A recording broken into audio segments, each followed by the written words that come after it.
So as dusk approached on July 1st, massed Confederate infantry made one last grand advance. Victory or defeat in the last battle of the 7 days awaited its outcome.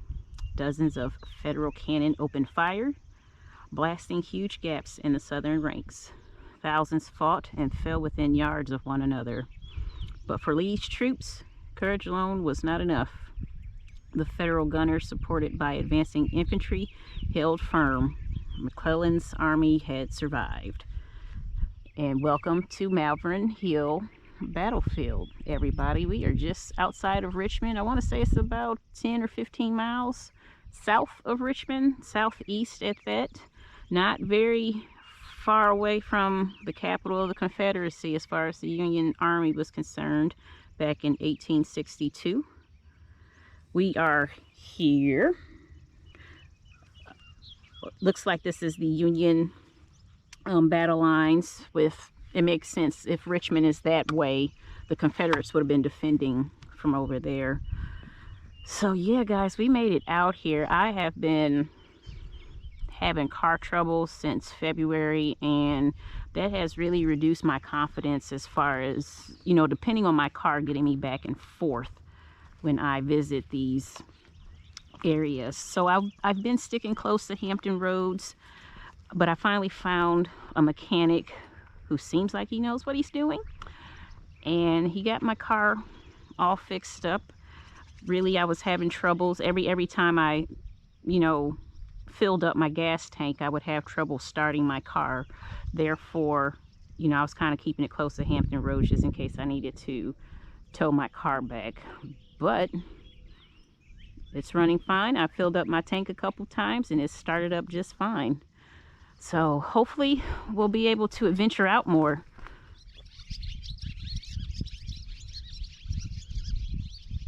Okay, so Union commanders chose an ideal location to fight their last battle of the 7 days.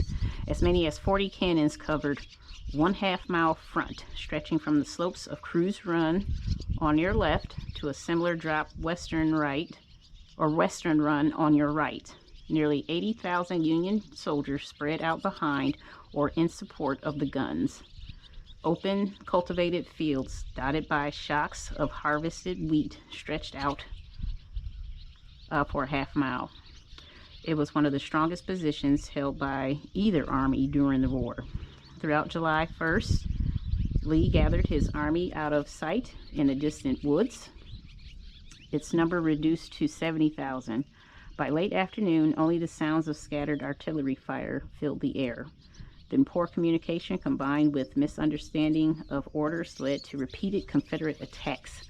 Southern troops found themselves funneled together and forced to charge straight into Federal batteries.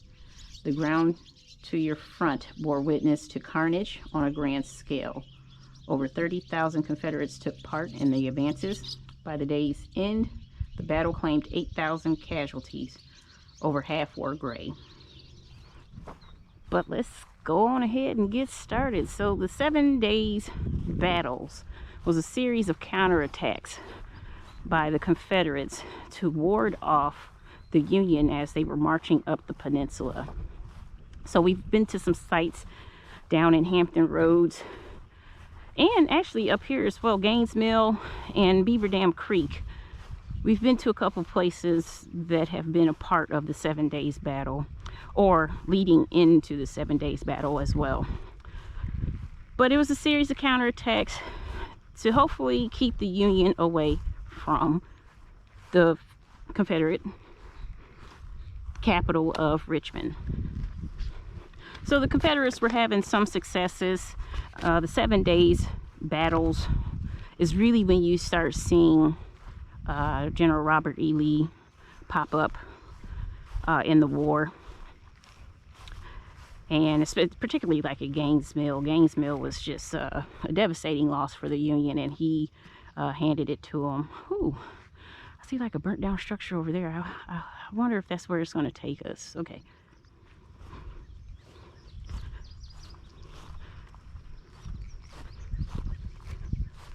And so you have Leo on one side over there, and then you have George McClellan and his Union troops over here However, George McClellan was not present at the battle itself. He was actually scouting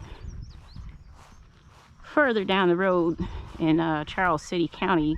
We're in Prince George's County, but he was in Charles City County looking for a fallback point for his army.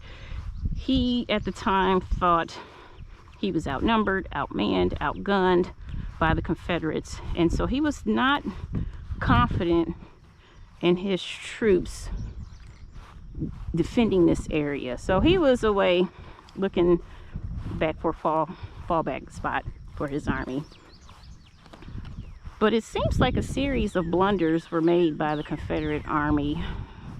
And, you know, between that and good positioning of the Federal guns, you know, they just could not pull out a win here.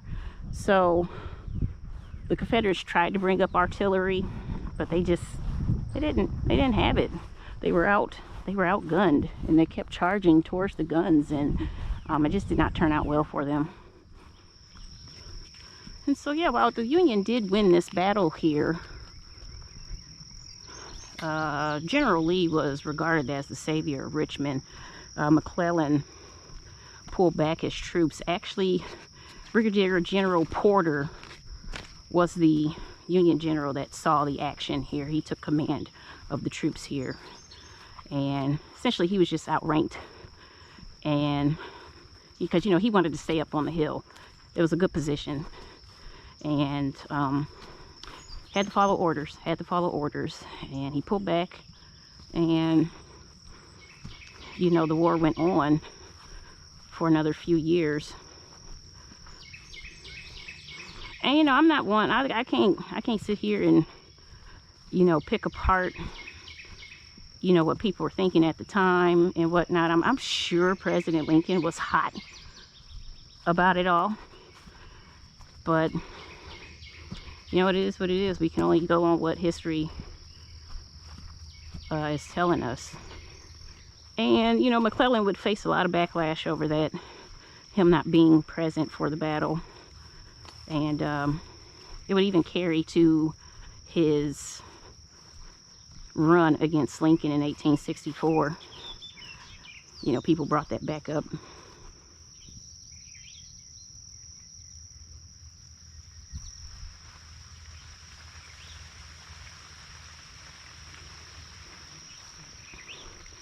Yeah, so there's rain supposed to be in the forecast. I'm sure it's been raining all week, at least down in Hampton Roads. So that sign back there was just saying that Confederate troops were in here trying to repel Union attacks. And if you know me, I take signs, so that wind dropping down the water there, I firmly believe that was a sign to tell me to keep my ass moving. Y'all know that while I love coming to these Civil War sites, I always feel uneasy at them, especially when you're like in the woods. Oh my God, it's too much for my little heart to take. I always get the sense that somebody's watching me. Okay, we are at almost 3/4 of a mile.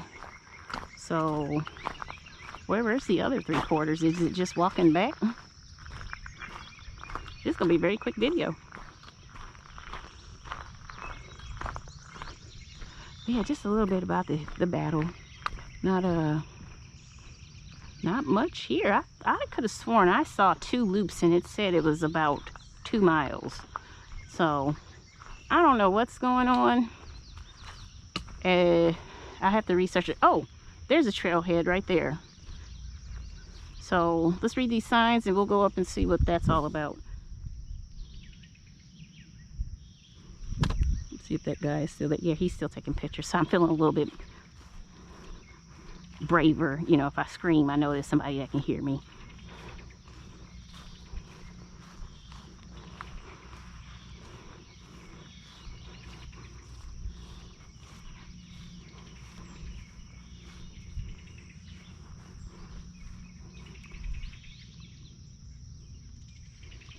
But really, there's no I'm sure this is used to be a house. that was devastated in the battle.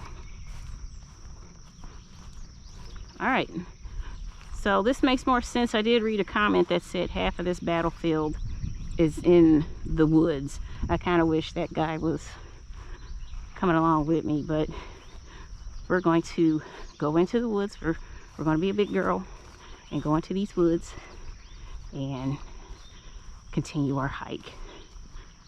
But anyway, I'm going to aimlessly ramble on, because that's how I do when I get into these Civil War sites, especially in the woods. How are you all doing? Hope you're doing well. I'm feeling a little bit better now that my car is working. I've just been dealing with just so much crap as far as things just taking money. Can't stand it. I just want to have some money in my pocket, and life won't let me be great right now. I hate it.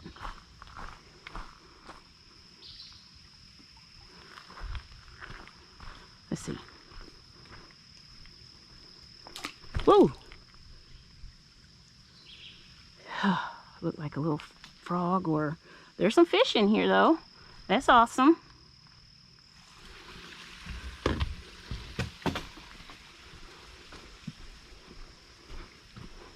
And yeah, while I'm up here thinking about my car, Officer Thick's truck went down too.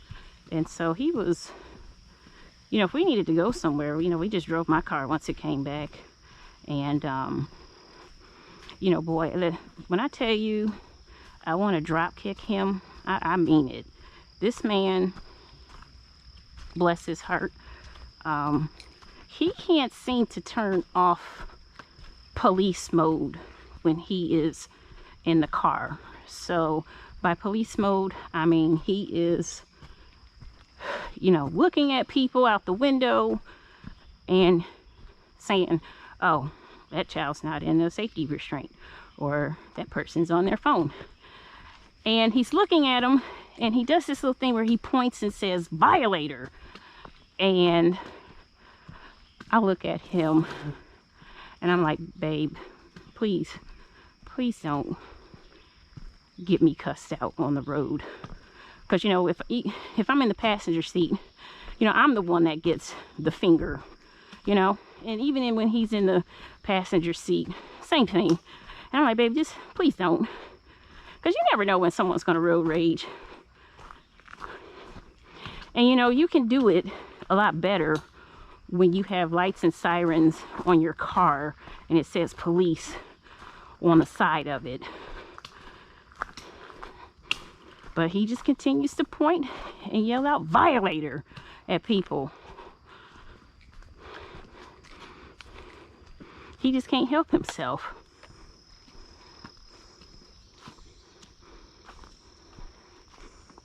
Okay, battlefield burials. We are the depressions in the trail. You know what? We're going to keep on walking. We aren't going to even think about people being buried here. No, sir. Nope. I'm not even looking behind me. No, ma'am. I'm definitely coming back here with somebody. I'm sweating. And I'm not reading any more damn signs. We're going to get our little ass right up to this road here. Oh, wow. Okay. Now I got to figure out where I'm at.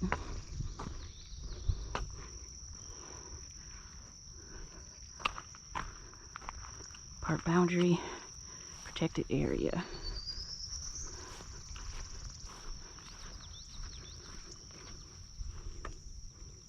Oh, okay. My car is down there, so I'm assuming this is going to take us around.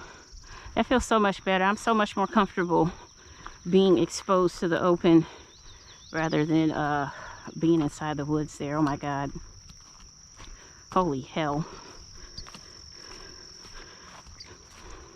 And, there was one point where I was at Manassas National Battlefield, and I was there and ready to do a video for you guys and whatnot, and I punked out when I saw that I was going alone in the woods.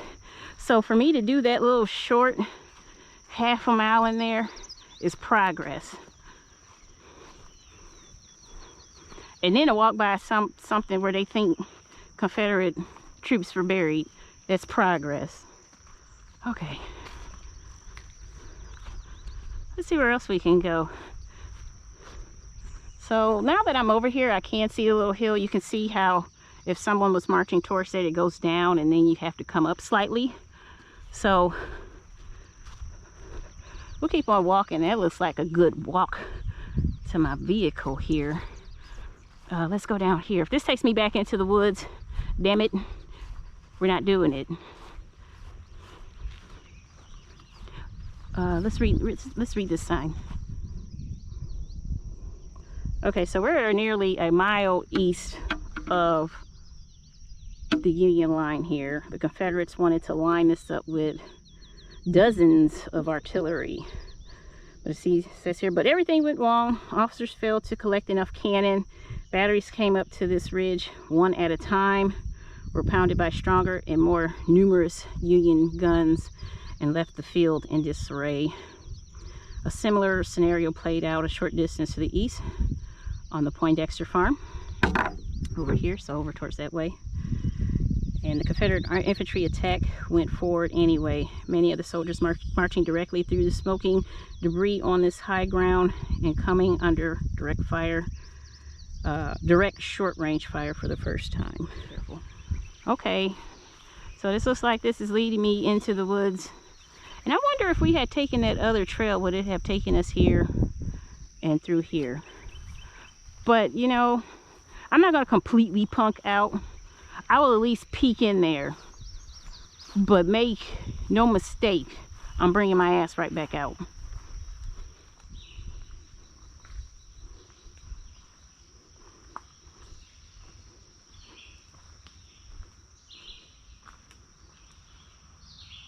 Oh, yeah. This looks nice.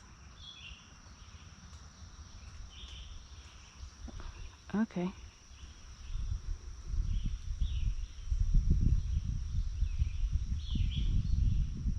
That breeze feels good. Yeah. Yeah, guys. All right. So I'm definitely going to come back and go hike and come hiking with a friend here.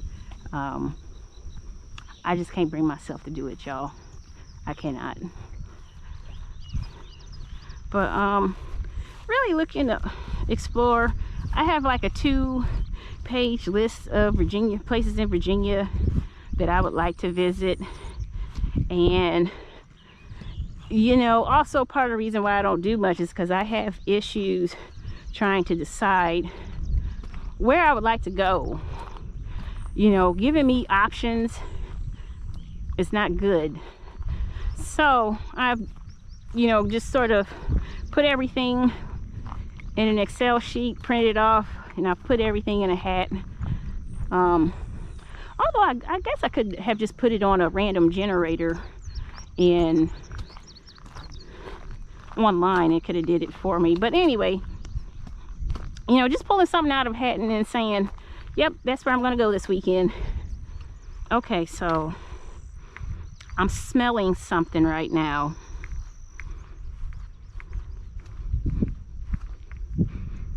I'm not going to lie to you guys. It smells like something is burning. It almost smells like cedar chips. Definitely smells like some, oh, that's a beautiful bird right there. Ooh, you're pretty. Yeah, that's not going to show up well at all. That's a beautiful bird. If you want to come out here birding, oh my God, there's like a ton of interesting species out here. But I'm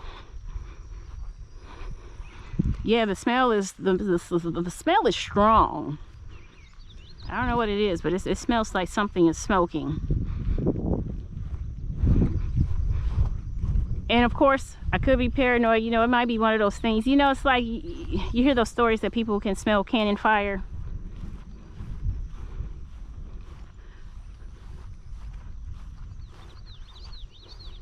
I'm hoping it's not that, but it definitely smells like something's burning out here.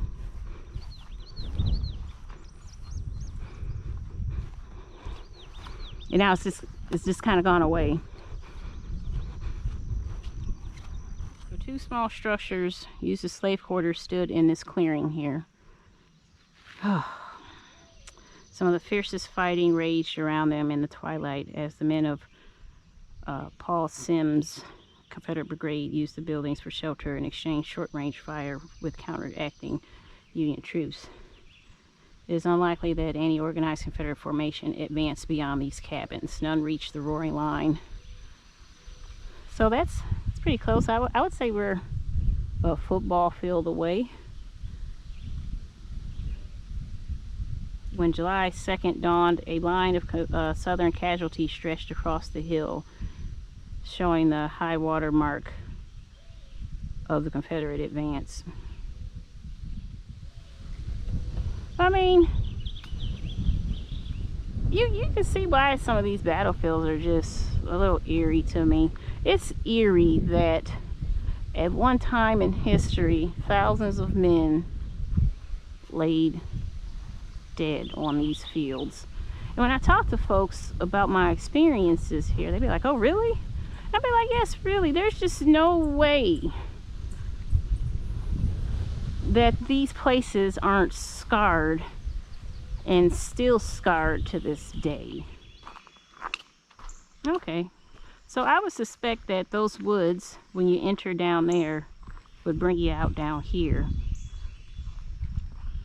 Cool.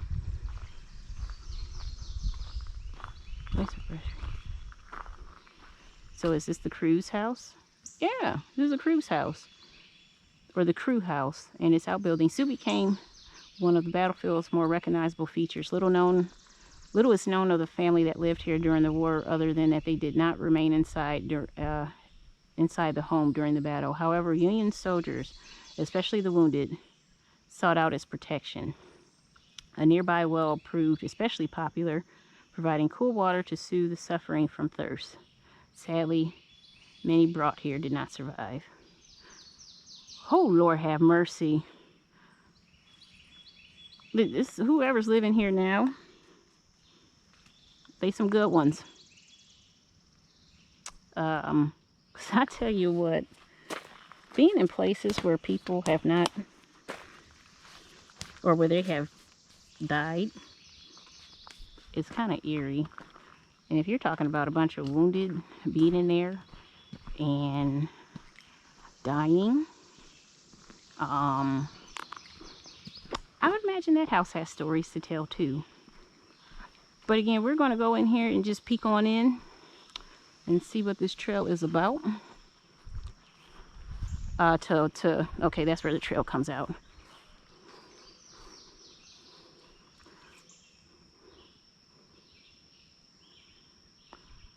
Okay. Okay, so this is just a marker signifying that the battle happened here. But yeah, we're just going to keep heading back to the car and get on back to Hampton Roads. It's time for lunch. I'm getting hungry. But I hope you guys have enjoyed Malvern Hill Battlefield. It has been, it seems like it's a good one as far as hiking. But I'll catch up with you on the next adventure. Peace.